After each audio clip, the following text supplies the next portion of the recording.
and preparing the injections and administration of the injections, as well as the prevention of sharp injuries to healthcare workers, and at the end, how to do a safe waste management. We'll start by the general safety measures. The following practices are recommended to ensure the safety injections and related practices. And we'll start always with hand hygiene, followed by using of personal protective equipment, then the skin preparation. As you all know, the general safety practice starts by hand hygiene. We always try to focus on cleaning of our hands using either method, either hand rub when the hands are obviously clean or appear to be clean, and this will only take 20 to 30 seconds. Or we can do hand washing when our hands are visibly soiled or contaminated, and this will take 40 to 60 seconds. So always start with cleaning your hand and make sure your hands are clean whenever you are providing any type of care or involved in any injection procedures. Our cleaning our hands should be followed according to the WHO 5 moments. And the 5 moments for the safe injection will start by before touching any patient or wearing any gloves, we have to clean our hands and make sure our hands is dry before donning or using the gloves. And before starting any injection session or before preparation of any injection materials, we have to make sure our hands are clean, or before any aseptic procedures. So the 5 moments start by before, which is before any of these procedures: touching patient, preparation of injection, donning or wearing gloves, or before any clean aseptic procedures. Then after blood or body fluid exposure, then after touching the patient or after touching patient surroundings. This is what we are calling the WHO 5 moments for hand hygiene. The precautions of hand hygiene. So in order to do the hand hygiene appropriately, we have to know some precautions related to the hand hygiene.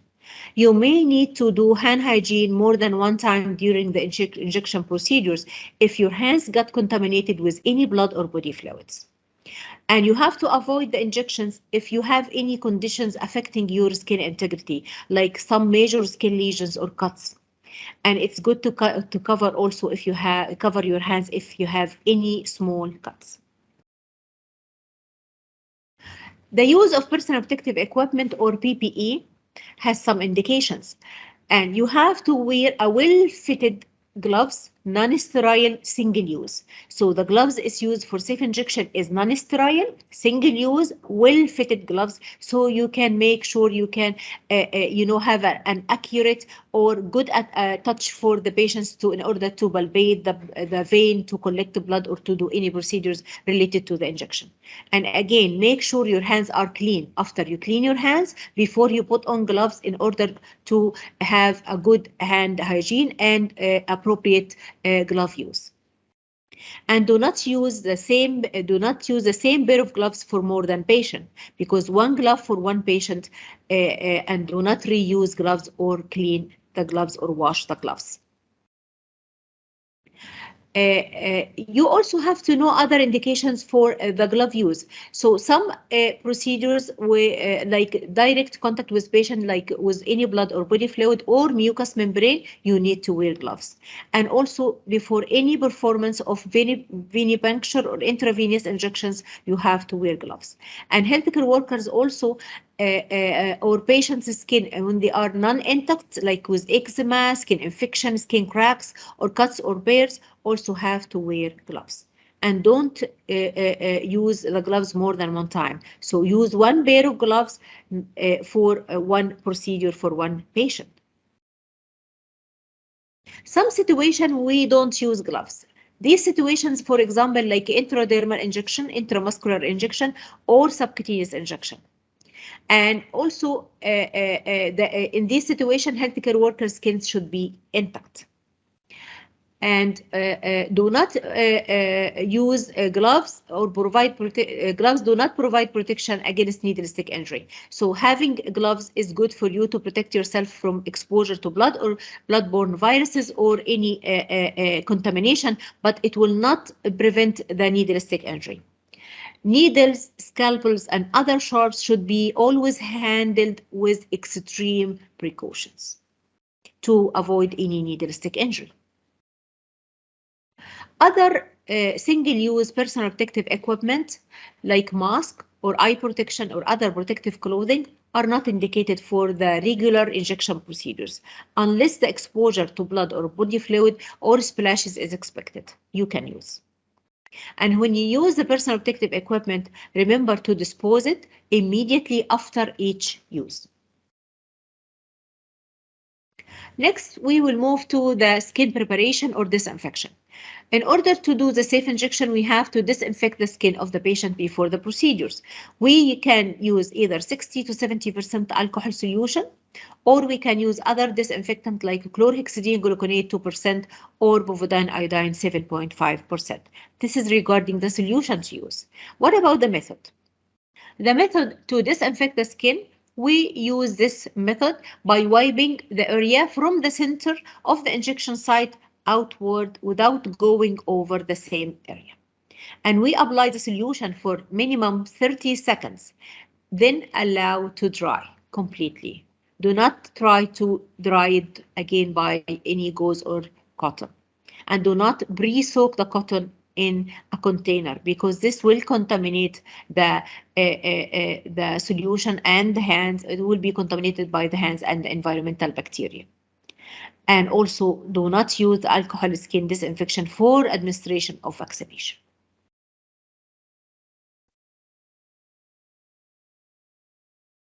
Regarding the injection devices and medication, we have different devices and different medication. We will explain what to do in order to provide safe injection. The first injection devices, we have to remember that using a new sterile device for each procedure, which is single use, including for the reconstitution of a unit or a medication. And also we have to inspect the package of the device every time before we use. So one needle, one syringe, one time. And use only one needle, one syringe, one time for every patient. Regarding also the injection devices, remember that discarding the device if the package is punctured or torn or damaged. That's why it is important to check the package before use. And if the package was moist or the package was expired or past the day, we have to discard it as well. And when you load the syringe, do not allow the needle to touch or any contaminated surface. And do not change the needle in order to reuse the same syringe for another patient.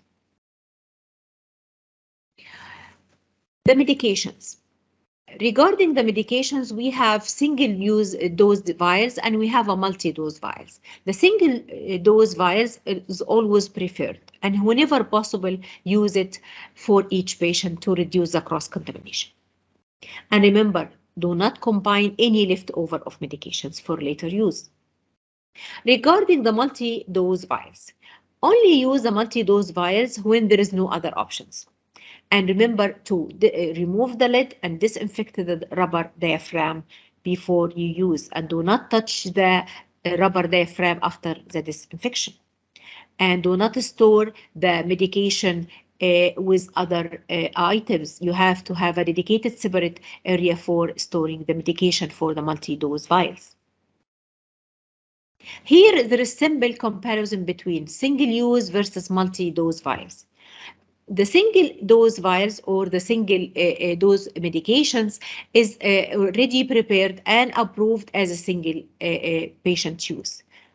And it always is not depending on the size. It doesn't mean that small vial is single-use, bigger vials are multi-use. And remember always to discard after each use. While the multi-dose vials has to be recognized and approved by the FDA and labeled like a multi-dose vial. And it can be used for the same patient multiple times or can be used for more than one patient with specific precautions for the disinfection, as we will explain.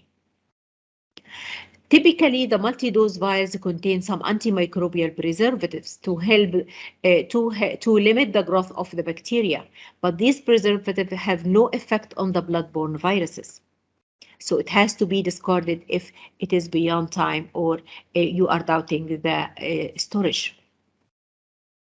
And also the multi-dose vials should be discarded when the sterility or the content is compromised, and if it has not been properly stored, or especially after the opening, or the expiry or the time has passed, or if it is found unlabeled and you don't know when it was opened primarily, so you have to discard it.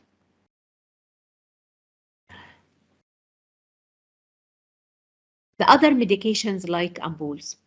We have the pop-opened ampoules that are more preferable than the ampoules that require the use of metal file or things in order to opening.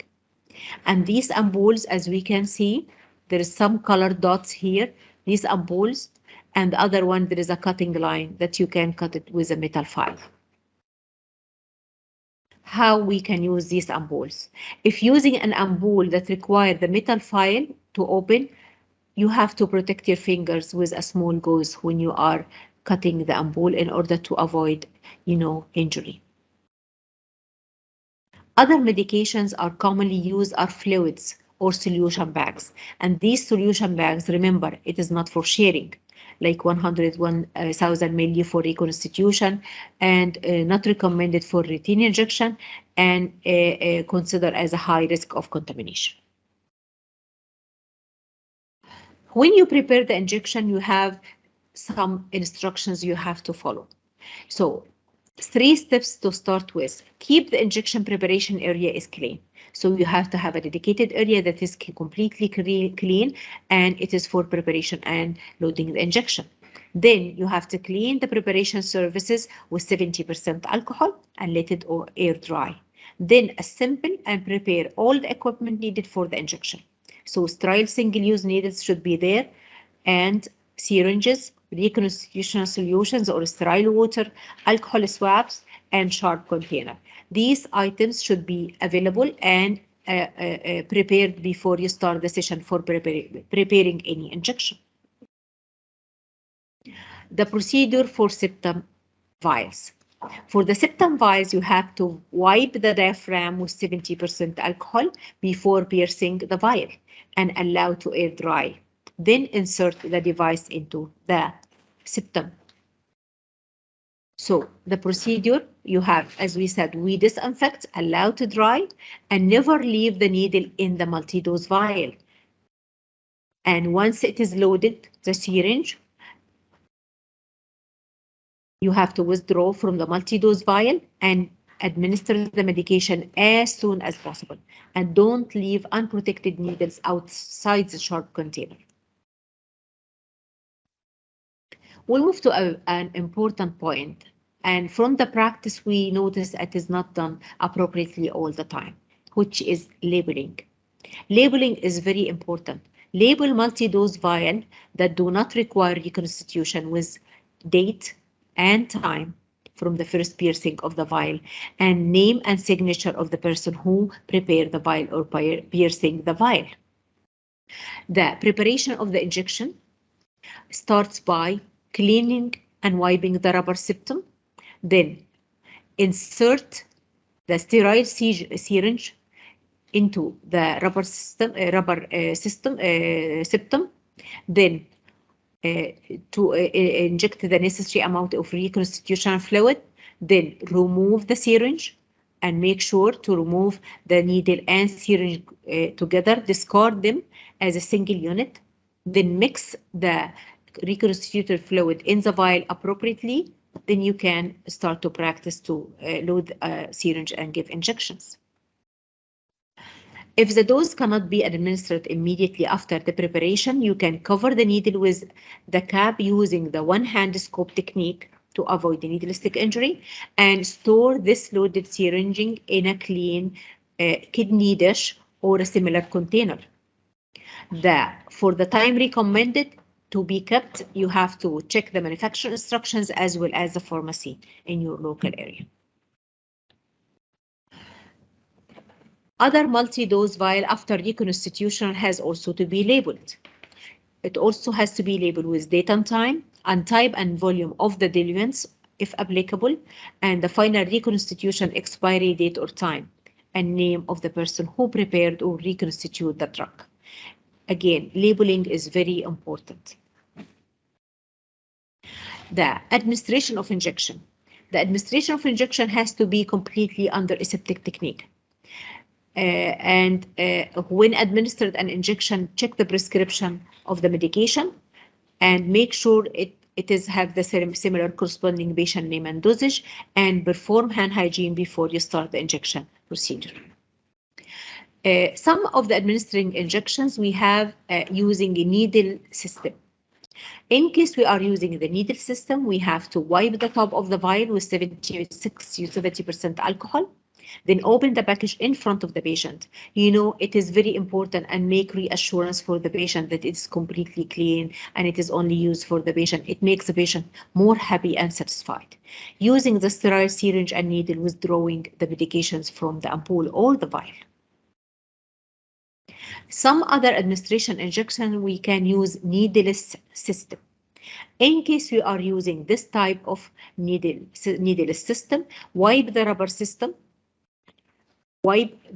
septum of the multi-dose vial with the alcohol. Then insert the spike into the multi-dose vial.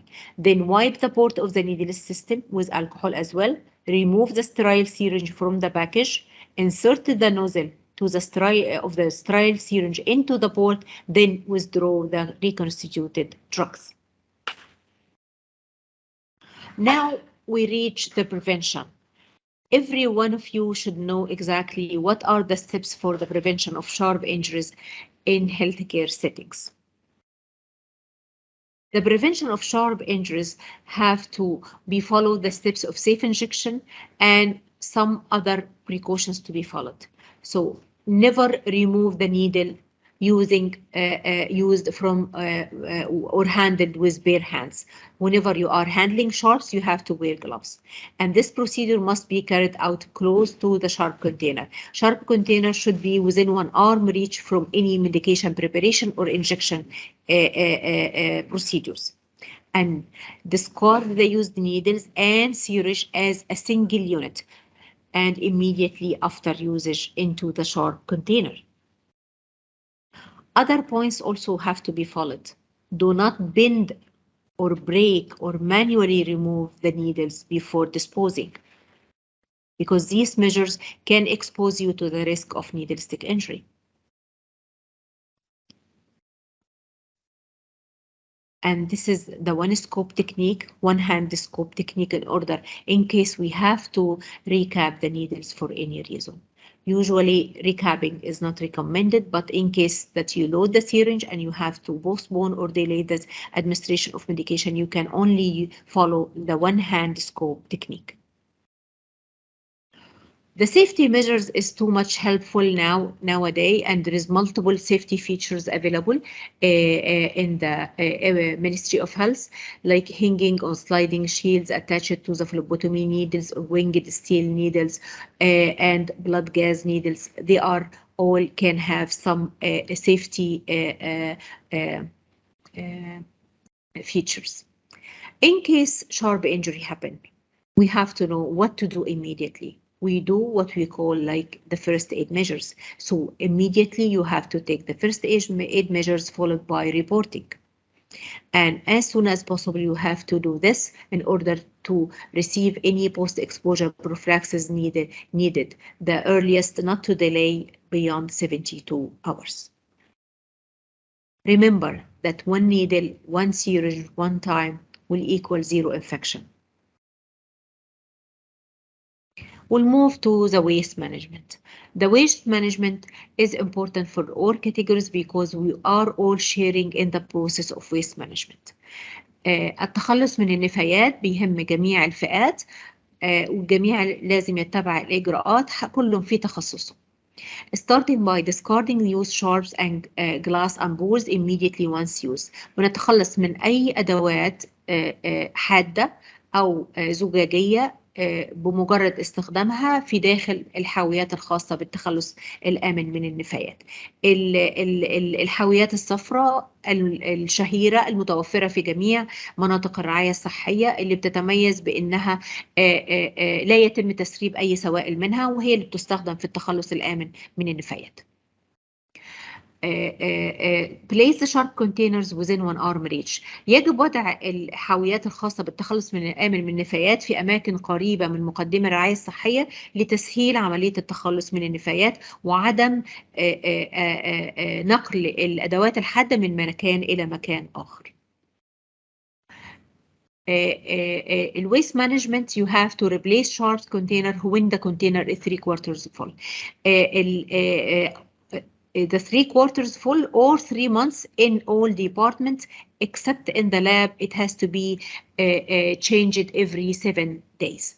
The sharp container أو الحاويات الصفراء للتخلص الآمن من النفايات بيتم التخلص منها وإغلاقها عند الوصول إلى الحد أو الخط المرسوم على العبوة، أو إذا بتتم مدة النهاية لإما 3 شهور في داخل أقسام الرعاية الصحية أو 7 أيام في داخل المختبرات. Waste management, we have to ensure that the infectious waste bags and sharps container, they are transported for the treatment or disposal, and transport and store sharps container in a secure area. الحاويات نظرا لاحتوائها على أدوات حادة ملوثة بالدماء أو بسوائل الجسم المختلفة فبتعد خطر على البيئة وعلى الأشخاص العاملين في المكان، فيجب التخلص منها بشكل سريع، أولا بإغلاقها بالشكل النهائي عند وصول الحد المحدد لها ونقلها إلى المكان المحدد للتخلص منها سواء بالمعالجة في بعض الأقسام عن طريق استخدام الأوتوكليف أو عن طريق إرسالها إلى المحارق حسب البروتوكولات المعتمدة. الآن هيتم عرض فيديو تفصيلي لتجربة السيف injection. We will show you now a video, a demonstration of the video for safe injection practice. Please be with us.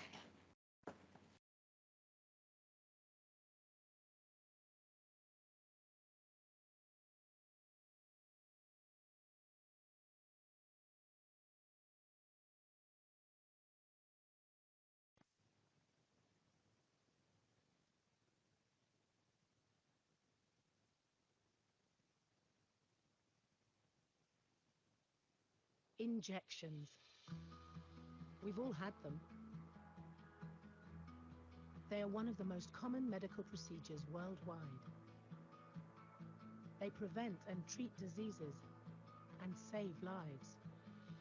The World Health Organization estimates that about 16 billion injections are given each year worldwide, but many of them are unsafe. For example, when given with syringes used more than once. Unsafe injections spread deadly diseases like hepatitis B, like hepatitis C, and HIV. In some parts of the world, syringes and needles are simply rinsed and reused. To resolve this problem, WHO recommends that all injections be given with a new, sterile syringe and needle, opened from a new packet, and have mechanisms preventing reuse. WHO also recommends syringes and needles that protect healthcare providers from injuries to make every injection safe. In some countries, up to 70% of injections are unnecessary. Remember, medication given by mouth can work just as well as injected medicines, so you may not need an injection at all, or the injection could be replaced by a medication taken by mouth. Always ask your healthcare provider if a tablet or syrup is available instead. If you need an injection, check that it's given with a new syringe and needle that can be used once only. We all have a part to play in making injections safe. Get the point. Make smart injection choices.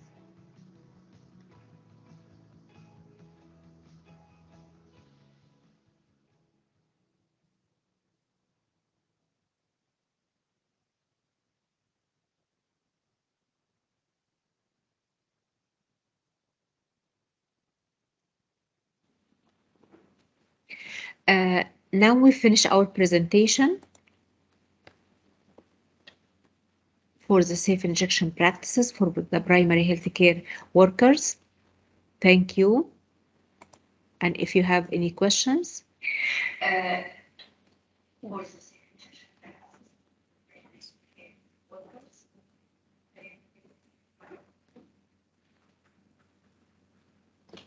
يعطيك العافية دكتورة. يعطيك العافية دكتورة، واللي عنده أي استفسار يقدر يكتبه في شات الميتنج، وإن شاء الله دكتورة وفاء معانا وراح تتابع الرد على جميع الاستفسارات.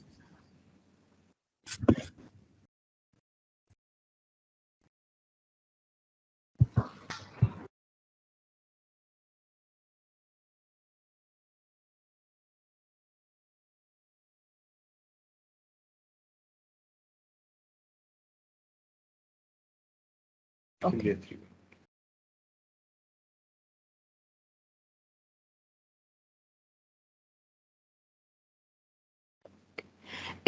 السؤال الأول عندنا: هل يلزم وضع الصندوق الأصفر بكيس أصفر؟ نعم، لأن وضع الصندوق الأصفر في كيس أصفر ده بيبقى نوع من الترميز لنوع النفايات الموجودة داخل الكيس، وزي ما كلنا اعتدنا أن الكيس الأصفر بيمثل تمييز للنفايات الملوثة.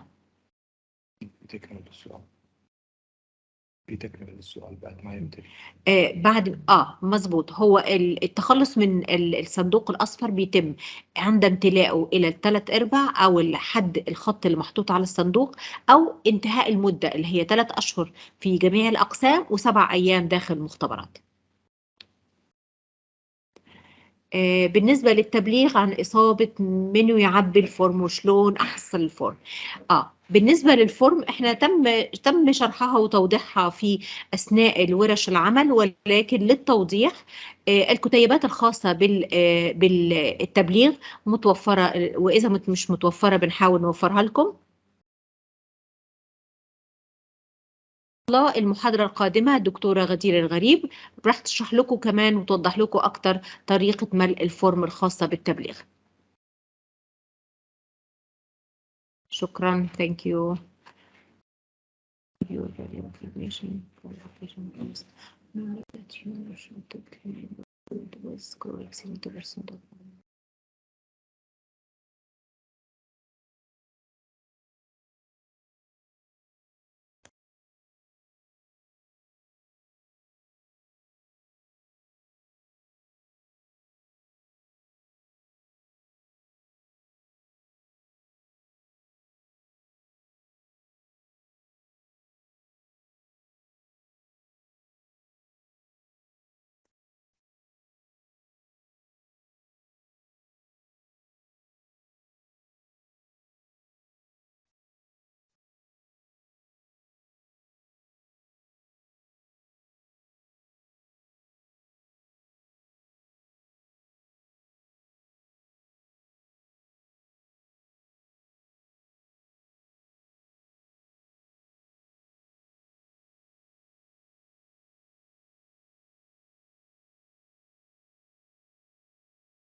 For the preparation, we have generally for this infection, the chlorhexidine based preparations, we have the 0.5 chlorhexidine and 70% alcohol, which is preparation for hand hygiene.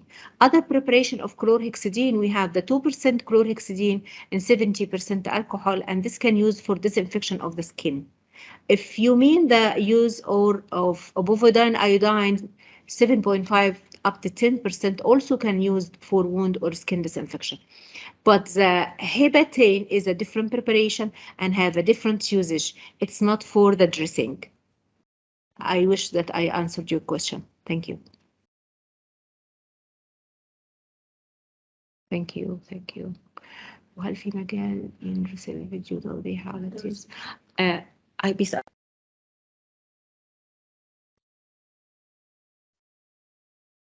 Okay. The video will be shared إن شاء الله. The video will be sent. إن شاء الله هنرسل الفيديو ليكم على التيمز.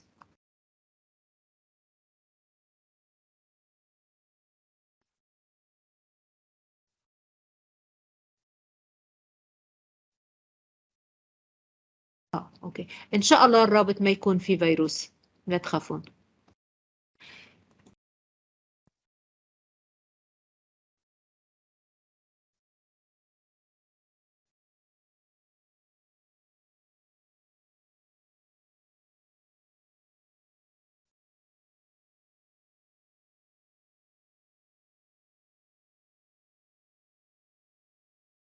من الضروري وضع حاويات النفايات الصفراء في غرفة مغلقة. بالنسبة لوضع حاويات النفايات الصفراء في غرفة مغلقة، في وحدات الرعاية الصحية الأولية في غرفة مخصصة للخدمات الغير نظيفة أو الديرتي يوتيليتي روم، وداخل هذه الغرفة للخدمات الغير نظيفة أو الديرتي يوتيليتي روم بيتم وضع كل الحاويات الخاصة بالنفايات العامة اللي هي الحاويات الزرقاء الكبيرة، أو الحاويات الصفراء الكبيرة اللي هي خاصة بالنفايات الملوثة، وأي شرب كونتينر أو حاويات صفراء اللي هي فيها الأدوات الحادة بيتم برضو أيضا وضعها في نفس المكان. فجميع أنواع النفايات والأغراض الغير نظيفة بتكون في داخل هذه الغرفة.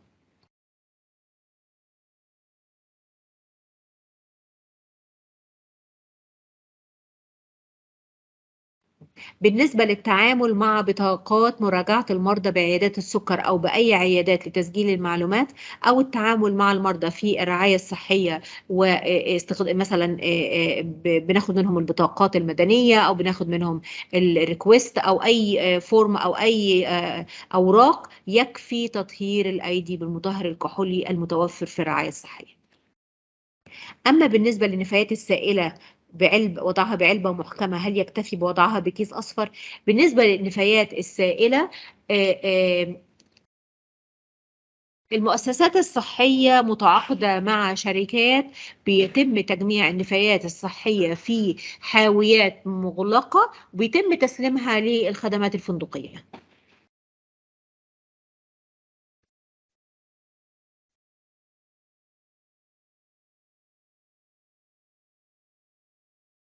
يعطيك العافية مدربينا. كل الشكر لك دكتورة وفاء على هذه المحاضرة الثالثة في اليوم التدريبي الثاني للملتقى التدريبي لإدارة منع العدوى. بالنسبة لرابط التقييم موجود عندكم الحين في شات الميتنج، تقدرون تفتحون وتجاوبون على رابط التقييم، ونأكد على الاسم أن يكون الاسم مطابقا للاسم اللي راح يظهر في الشهادة اللي راح توصلكم بإذن الله.